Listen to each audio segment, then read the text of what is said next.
All right, we'll jump right into it. So azalea white lights, this is an X-berry. So remember, X-berries are deciduous azaleas.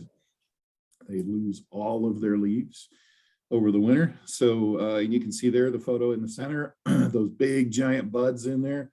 Those are going to open up into giant clusters of flowers on the end of each stem. So this thing is loaded with flower buds, and it's really going to be a stunner when it blooms.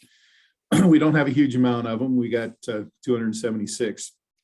It blooms in mid-May, so they're going to bloom after the standard azaleas will be blooming. So that'll give you some really cool color in the middle of May there. So got a little bit of time to sell them, but I know they're short, so we wanted to show you these. And then if you go to the next one, we got a few azaleas just to talk about, also white. So we got Pleasant White in a 19 centimeter and a 3. So this one here is kind of it's more of a mid to late bloomer as far as azaleas are concerned. This one here is probably going to be more apt to bloom around Mother's Day, where some of them might bloom a little before Mother's Day. So its buds will stay tighter a little longer. So that's what's kind of cool about Pleasant White. So you have some 19s and 3s that you can sell. So Forsythia Show Off, we'll jump into that one there. So that's a today photo. You can see we're starting to crack color. I'm getting reports out there that Forsythia are in full bloom in Southern Ohio already. So they're going. Forsythia are going to bloom early this year. I think, with the weather that we have, they're going to slow down a little bit, but it looks like we're going to warm back up next week again. So I would imagine that around here, I've even seen some Forsythia that are showing color in the landscape. So they're going to move quick. So are magnolias this year. It's going to be an early bloom on magnolias, Forsythia, those kind of things. Those early bloomers are definitely going to be happening in the first part of April.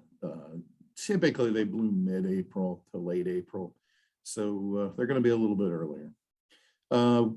And we just wanted to show you the status of them. They are sold out, but we just wanted to communicate with you what they look like. We do have them. We moved them into a shade cloth house and trying to keep them as cold as we can, but there's only so much we can do.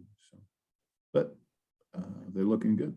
Grass, just kind of a collage of grasses Cheryl put in here. So the first one is the Hamlin.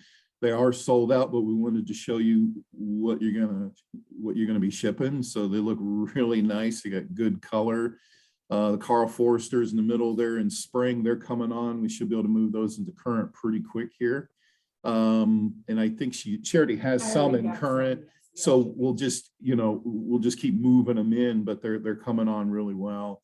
Rigoletto, you can see there, that's a later grower, but it's great to see that we're starting to get some push on it. So it looks like, our goal is to ship it looking like something instead of a dead pot. So things are coming along, and then you see the bandwidth there. Those are sold out, but you can see there we got a lot of growth pushing out on those. So, but we trim them all back in the winter, and then we don't really heat them. We just keep them from freezing. So we keep them above freezing. We keep them covered. That helps push them out a little earlier. But real happy with how the grass are coming on. Hydrangea Quickfire Fab. So we showed you this slide a while back. We just wanted to show it to you again.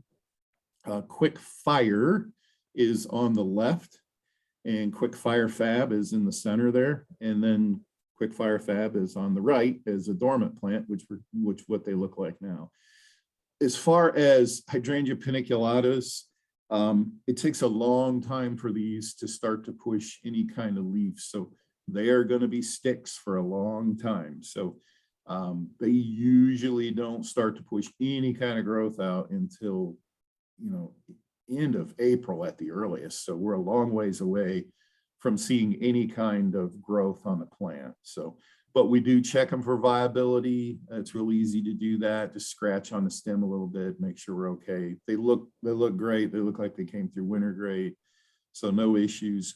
But we do have some real good availability on this one here. So Quickfire Fab, you can see there, it's a pinnacle instead of a little more lacy, like quick fire was. A lot more color, a lot more show. You know, when it's blooming, you hardly see any of the leaves. It just takes over that plant. And also, for those who like to do it, you can dry this one. If you cut it while it's in color, you can dry it with the color. So that's kind of interesting with it.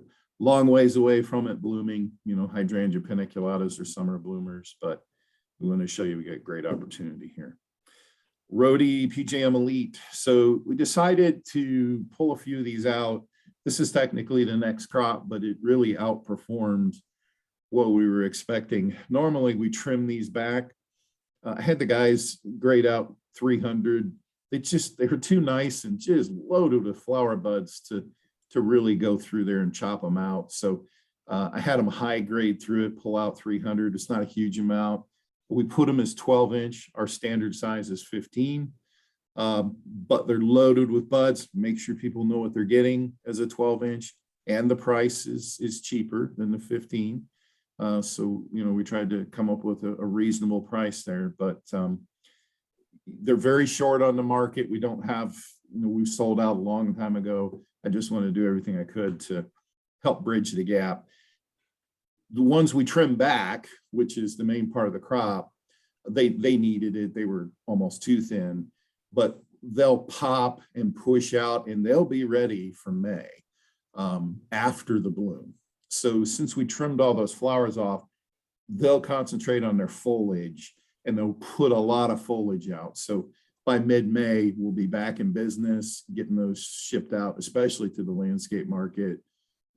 That market is really struggling for PJMs. So if you need to communicate that, that's when the next crop will be ready. Thank you for those. Yep, Syringa dark purple. So you just look at that plant there. It's fantastic. You can see a little bit of haze of green starting in there. You know, we're a ways away from really getting a lot of foliage, but they're starting to come to life. They're, you know, full to the tips. There's no dead tips on them. These things are just, they're just gonna wow. I mean, look at the size of them. We are out of threes right now. Jeff's out of threes, but we do have these, our large 5, our squat 7.5, and 500 of them. That's a good number to have around. But this is going to be a mid-May bloomer to end of May. So it will come out after the French hybrids. So you'll have this big burst of flower, highly fragrant. This is a dark purple from the name. And then you'll have a little period where they'll go without a bloom, then boom, they'll bloom again. So usually figure out about 3 bloom cycles on this thing. You'll get sporadic blooms throughout the year, but if you keep good water on them and you trim the dead flowers off of them every once in a while, you know, you'll definitely get multiple showy blooms. But if you just plant it in the ground, you don't do anything with it, it will still rebloom on its own.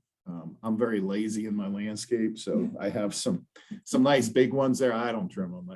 I know I could get more flower if I did that, but even without trimming them, you still get nice showy blooms again in the summer. So usually the summer is not as fragrant as the spring bloom, but it still has fragrance. So you get the main wow power in May, into May, and then repeat blooms throughout the year.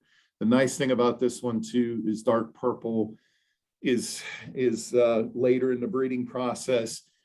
It resists a lot of diseases, a lot of problems that the original bloomerang came out with. I mean, it's still an okay plant, but dark purple is a game changer. So it's really worth going to this one. All right,